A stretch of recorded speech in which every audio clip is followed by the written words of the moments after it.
வணக்கம் நண்பர்களே. First time என்னோட ஒய்ஃப் இல்லாமல் நான் வந்து சென்னையிலேருந்து என்னோட குட்டி பையனை, அதாவது 3.5 வயசு அவனை நான் தூக்கிட்டு வந்துட்டேன். ஸோ ஒய்ஃப்க்கு வந்து ஒரு ரெஸ்ட்டுக்கு வேணும்னாங்க, ஒரு 2 நாள் வந்து ஒரு கேப்பு. ஸோ அவனை தூக்கிட்டு வந்தாச்சு. நான் ஆக்சுவலாக காரில் வரல, அங்கேருந்து பஸ்ஸில் தான் வந்தோம். ஸோ கார் வந்து இங்கே ஒரு ஃபங்க்ஷன் வீட்டுக்கு போயிட்டு நாங்கள் ரிட்டர்ன் வந்துட்டு இருக்கிறோம். ஸோ ஆக்சுவலாக ஒய்ஃப் வந்து ஒரு 3 மந்த்ஸாக ஒரு கிளாஸ் போயிட்டுருக்குறாங்க, அவங்க எஜுகேஷன் ரிலேட்டடாக.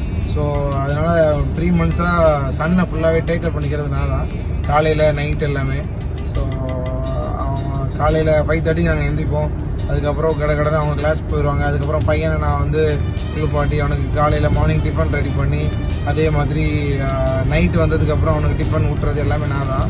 ஸோ இது எதுக்காக நான் தான் சொல்கிறேன்னா, ஆஸ் அ ஹஸ்பண்ட் நம்ம எல்லாருமே வந்து ஒய்ஃபுக்கு வந்து கண்டிப்பாக சப்போர்ட் பண்ணியே ஆகணும்.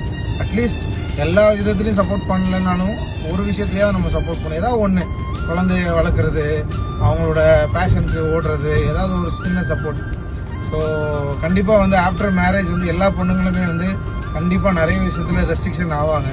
ஸோ ட்ரெஸ் இப்படி போடணும், அப்படி போடணும், இந்த மாதிரி தான் பேசணும், அந்த மாதிரி தான் பேசணும், அதுக்கப்புறம் இப்படி தான் இருக்கணும் அப்படிங்கிறது நிறைய இருக்கும். நானும் அப்படி தான், நானும் ஒரு ஹியூமன் தானே.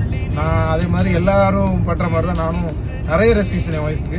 பட் ஆனால் ஒரு சில ரெஸ்ட்ரிக்ஷன் நான் எதுவுமே பண்ண மாட்டேன். இந்த படிக்கிற விஷயம், குழந்தைய பார்க்குற விஷயம், அவங்க எங்கேயும் வெளியில் போனாங்கன்னா உடனே கூட்டிகிட்டு போகிறது, அவங்க எங்கே போனாலுமே நான் வந்து ஓகே சொல்லிடுறேன், போயிட்டு வாமா அப்படின்றேன், போயிட்டு வாடின்றேன்.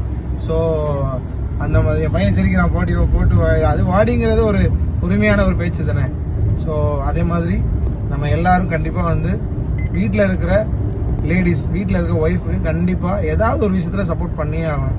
குழந்தைய வளர்க்குறது, அட்லீஸ்ட் அவங்க படிக்க வைக்கிறது, ஏதாச்சும் ஒன்று சப்போர்ட் பண்ணிங்கன்னா கண்டிப்பாக அவங்க ஒரு நெக்ஸ்ட் லெவலுக்கு வந்து நம்மளையும் சேர்த்து கூட்டிகிட்டு போவாங்க. ஸோ அது ஹாப்பி தானே அவங்க போகிறது.